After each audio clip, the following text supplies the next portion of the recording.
Hi friends, welcome back to my channel. నేను మీ సాయి ప్రసన్నని. ఈరోజు మన ఛానల్లో కార్తీక పురాణం 2వ అధ్యాయం గురించి తెలుసుకుందామండి. అంతకంటే ముందుగా మన ఛానల్ని ఎవరైనా ఫస్ట్ టైం చూస్తున్నట్లయితే ప్లీజ్ సబ్స్క్రైబ్ చేసుకోండి. ఓం నమ శివాయ. ఇది శ్రీ స్కాంద పురాణాంతర్గత కార్తీక మహత్యమందలి 2వ అధ్యాయ ప్రారంభ. సోమవార వ్రత మహిమ. జనక మహారాజా, కార్తీక మాస మహిమ విన్నవారికి మనోవాక్కాయ కర్మల నుండి మోక్షం కలుగుతుంది. కార్తీక మాసంలో సోమవార వ్రతం ఆచరించేవాడు పరమశివుని అనుగ్రహానికి పాత్రుడై శివ సాయుధ్యాన్ని పొందుతాడు. కార్తీక మాసంలో చేసే స్నాన దాన జపాదులు అశ్వమేధాది యాగ ఫలితాల్ని ప్రసాదిస్తాయి. ఈ వ్రతాన్ని 6 విధాలుగా చేయవచ్చు. 1 ఉపవాసం, 2 ఒంటిపూట భోజనం, 3 రాత్రి మాత్రమే భోజనం చేయుట, 4 తాను అడగకుండా ఇతరులు పెట్టింది తినడం, 5 స్నానం, 6 నువ్వుల దానం ఇవ్వడం, శక్తి ఉన్నవారు పూర్తి ఉపవాసం చేసి శివునకు అభిషేకం చేసి తులసి తీర్థం మాత్రమే తీసుకొని మరునాడు అన్నదానం చేసి తర్వాత భోజనం చేయవచ్చు. అందుచేత ఉపవాసం చేయగలవారు ఉపవాసం ఉండటం అన్ని విధాల మేలు. ఉపవాసం చేయలేని వాళ్ళు ఉదయమే స్నానం, జపం, దేవతారాధన మొదలగు వాటిని యథావిధిగా చేసి మధ్యాహ్నం భోజనం చేసి రాత్రి మాత్రం భోజనం చేయకూడదు. పాలు పళ్ళు తీసుకోవచ్చు. ఈ విధంగా చేసే దానిని ఏకభుక్తం అందురు. 3వ పద్ధతిలో వేకువనే స్నానం, జపం, అభిషేకం, పితృదేవతారాధన చేస్తూ పగలంతా ఉపవాసం ఉండి పురాణ పఠనంతో గడిపి రాత్రి నక్షత్రాన్ని చూసిన తర్వాత భోజనం చేయాలి. ఈ విధంగా చేస్తే దానిని నక్తం అందురు. 4వ పద్ధతిలో పగలంతా ఉపవాసం ఉండి ఎవరినీ ఏమీ అడగకుండా సాయంత్రం ఎవరైనా పెట్టిన దానిని తినటం వల్ల సోమవార వ్రతం చేసినట్లవుతుంది. దీనినే ఆయాచిత వ్రతం అందురు. 5వ పద్ధతిలో మంత్రయుక్తంగా స్నానం, జపం మొదలగు వాటిని చేయవచ్చు. 6వ పద్ధతిలో కార్తీక సోమవారం నాడు నువ్వులు దానం చేస్తే వ్రతం చేసినట్లే అవుతుంది. నువ్వుల దానం వల్ల పాపం తొలగిపోతుంది. అందువల్ల నువ్వుల దానం చాలా మంచిది. ఈ 6 పద్ధతుల్లో ఏ ఒక్కటి ఆచరించకపోయినా కుంభీపాక నరకం ప్రాప్తిస్తుంది. అనాథ స్త్రీలు ఈ వ్రతం చేయటం వల్ల విష్ణు సాయుధ్యాన్ని పొందుతారు. కార్తీక మాసంలో పగలంతా ఉపవాసం ఉండి భగవతారాధనలో కాలం గడిపి రాత్రి నక్షత్రాల్ని చూసి పిదప భోజనం చేయవలను. ఈ విధంగా 5 సోమవారాలు చేసిన వాళ్ళు శివ సాయుధ్యం పొందుతారు. ఈ 5 సోమవారాలు చేసిన వారు నమక చమక సహితంగా రుద్రాభిషేకం చేస్తూ ఉండాలి. ఈ సందర్భంలో ఒక కథ చెబుతాను, విను. ఈ కథను వింటే సకల పాపాలు పోతాయి. పూర్వం కాశీరాజ్యములో ఒక బ్రాహ్మణుడు ఉండేవాడు. అతనికి నిష్ఠుర అనే పేరుగల ఒక కుమార్తె కలదు. ఆమె చాలా సౌందర్యవంతురాలు. అందానికి తగు విధంగా సద్గుణాలు లేవు. భయం, సిగ్గు వదిలిపెట్టి కులధర్మాల్ని గయ్యాళిగా తయారైంది. ఇంద్రియాల్ని అదుపులో పెట్టుకోలేక వ్యభిచారిణిగా అయింది. తల్లిదండ్రులకు చెడ్డ పేరు తెచ్చింది. ఆమె తల్లిదండ్రులు నయానా భయానా మంచి మార్గంలోకి తీసుకురావాలి అని ఎంత ప్రయత్నించి చివరికి సహించలేక ఇంటి నుండి పంపించేశారు. యవ్వన మదంతో కన్ను మిన్ను గానకుండా సంచరిస్తూ చివరకు సౌరాష్ట్ర దేశం చేరుకుంది.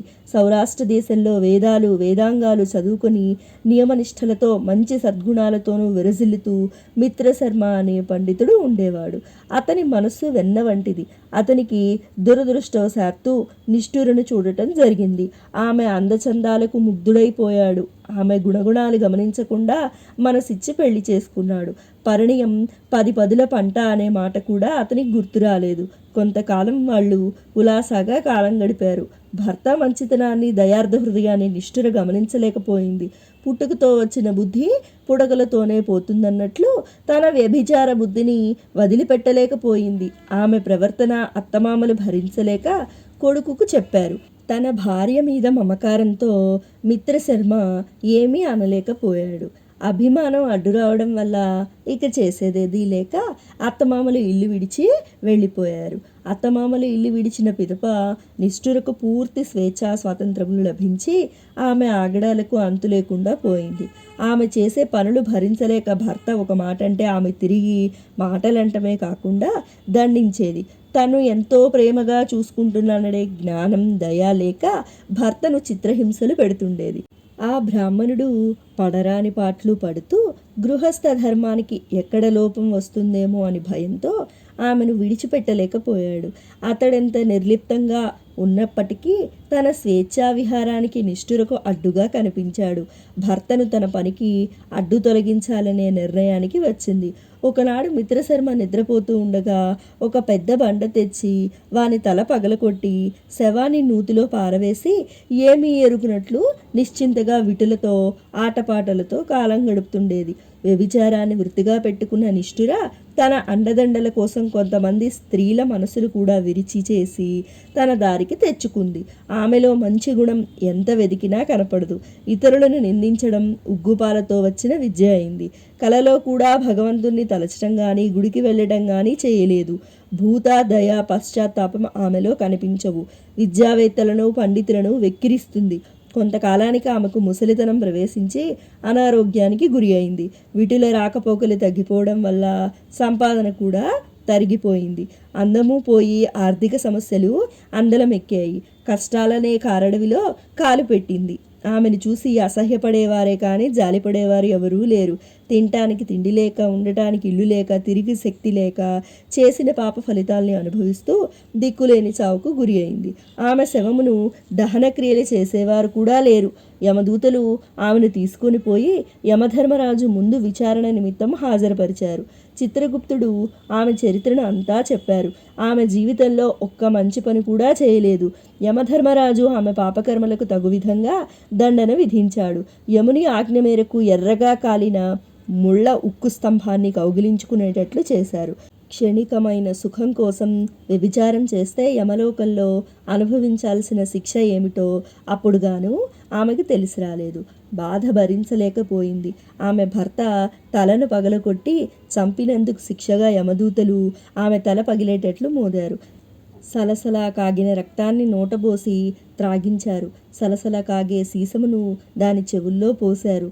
పరనింద చేయటం వల్ల నాలుక ముక్కలు ముక్కలుగా చేశారు. ఈ విధంగా అనేక బాధలు అనుభవించిన తర్వాత కుంభీపాక నరకంలో తలకిందులుగా వేళ్లాడతీశారు.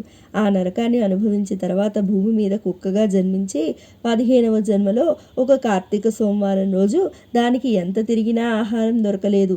ఆ రోజు కార్తీక సోమవారం కావడం వల్ల ఒక బ్రాహ్మణుడు పగలంతా ఉపవాసం ఉండి రుద్రాభిషేకం గావించి పురాణ పఠనంతో ప్రొద్దు గడిపి నక్షత్ర దర్శనం చేసుకొని తర్వాత బల్యన్నం బయట వేసి కాళ్ళు చేతులు కడుక్కొని లోనికి వెళ్ళిపోయాడు.